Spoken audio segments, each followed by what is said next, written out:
Hi guys, welcome back to my channel. So I want to quickly talk about Real Housewives. And if you have not been watching the Real Housewives of Salt Lake season this season, Real Housewives of Salt Lake season, if you have not been watching the Real Housewives of Salt Lake City this season, I don't know where you've been. If you're a Real Housewives fan, Salt Lake City is just so entertaining. And my thing was, I did wonder how they were going to top last season because of Monica, who had a blog or something. I can't remember the real reason, but she basically had tea on all of them, and it all came to a head at the end. Receipts, timelines, screenshots, so good.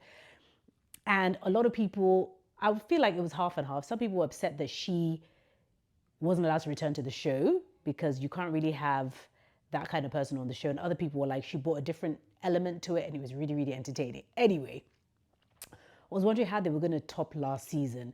Also, when you get rid of someone who was integral to a season story, what kind of shift does that create? But never, and I feel like I can say this quite easily, apart from last year, which had Monica, but it's a shame she couldn't continue.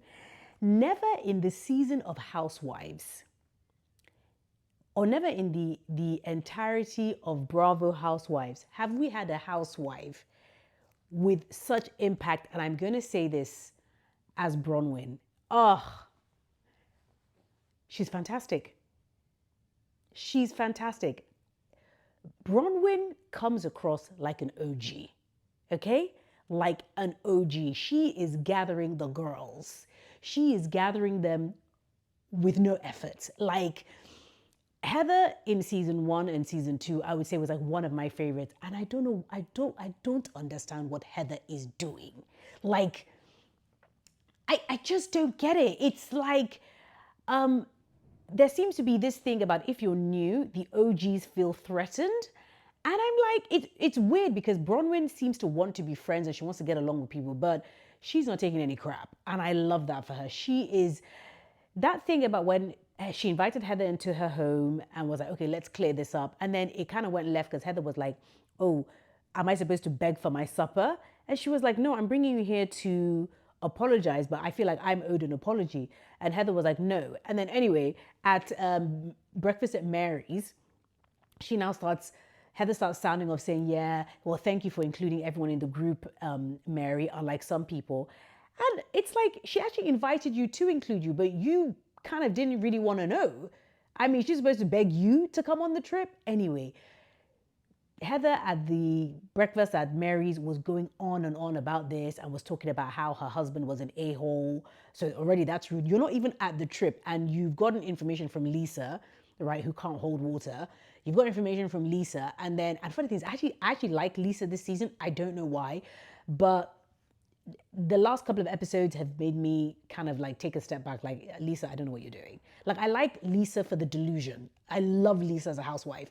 But the last couple of episodes, I'm like, Lisa, what are you doing? The whole first class, not being able to take first class. Anyway, so Heather starts talking about this trip that she wasn't on and about Tom's husband that she has not interacted with in that kind of way, right? She wasn't on the trip. And starts saying, why would you bring people on a private jet, but you take people back in coach, blah, blah, blah. Lisa was sounding off, yeah, I was so uncomfortable. And then Bronwyn just said, because it was my goddamn credit card. Crickets. Like, I can do what I like. The place they stayed for the weekend, $20,000. The private jet, only goodness knows how much that cost. Paid for your flights back. Okay, you were sitting in coach for a 47-minute flight and you are still complaining. It's so ungrateful. It's almost like they're trying, I feel like Lisa and Heather especially are trying not to like her for the sake of not liking her. Or I feel like they're just going to watch this back and just think, oh, they picked the wrong one. Bronwyn is just, she's eloquent, she's intelligent, she's funny. She can read them. She is so quick. Like her comes back are so quick and so effortless. What was the way she was shouting at the pool that her husband was upset about? She was like, oh, but if it's me, I gotta ride your dick like it's my goddamn job. Like, she's so quick. I think she is such an excellent housewife. I cannot sing her praises enough. Now, let's see how she does in season 2. First of all, I even hope she comes back because her husband is probably like going to watch this and be like, never, never again. He's never coming on this show. But it's so good. So I just want to talk a bit about Salt Lake City. Let's talk a little bit about Potomac. I was worried that when they got rid of Candace, not when they got rid of Robin, because Robin needed to go like 3 seasons before. When they got rid of them, it would be, I don't know how it would work, especially seeing as Monique left a couple of seasons before. But I'm really enjoying this season. I love the Grand Dame. I always will. The way she's behaving about the DUI thing is a little bit suspect in the sense of, yes, she's saying she can't talk about it, which I get on one hand, but the other hand, it's like, but at least just like, it's almost like not owning up to the fact that she did it or not. She's not coming across as sorry. It is a tad bit like Erica from Real Housewives of Beverly Hills. Like she's just not, it comes across like she's not apologetic for what she did by not saying anything. But I'm not a lawyer, so I don't really get how these things work. You know, will that harm her in court if she is like, oh, you know, I don't know. It's just, it's odd that she doesn't talk about it at all. But hey, I don't know. Still love the Grand Dame. Mia.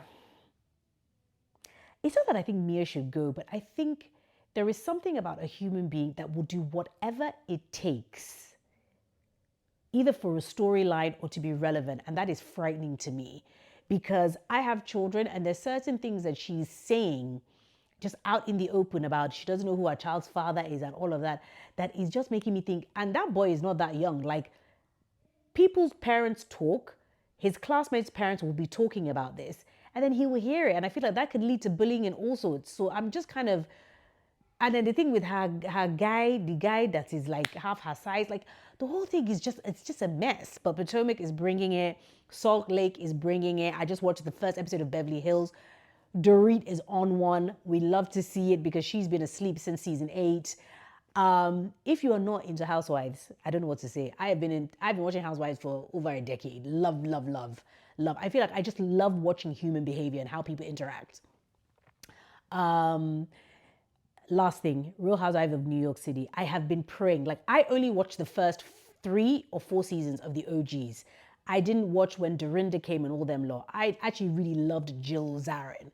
And when they booted her off, I was a bit like, so I think I watched another season and that was it. And I kind of lost interest. So for me, I was really hyped about the new season, new girls. I liked season 1.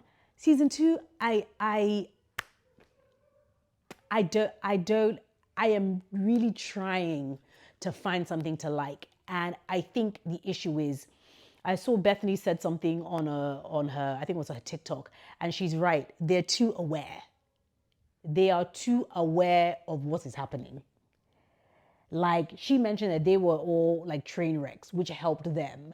I don't believe that you all have to be train wrecks or whatever, but they're too self-aware. And I think it's not working in their favor. So it's like, it's not relaxed. It's not real. You know, we know these things, you know, it's a have a storyline, whatever. But a lot of it is real. And I feel like with New York, none of it is real. With the new batch, none of it is real.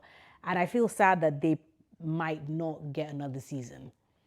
I liked season 1. This season, I think I'm just watching it for the sake of watching it. That whole prank thing that they did, and they spent 2 episodes talking about the prank.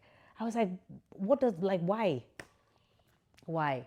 Well, oh, Salt Lake City has been bringing it since season 1. Salt Lake is that. Salt Lake is that girl. Love it. Love it. Please, if you enjoyed this, and even if you didn't, like, share, and subscribe. And I will see you on the next one. Bye.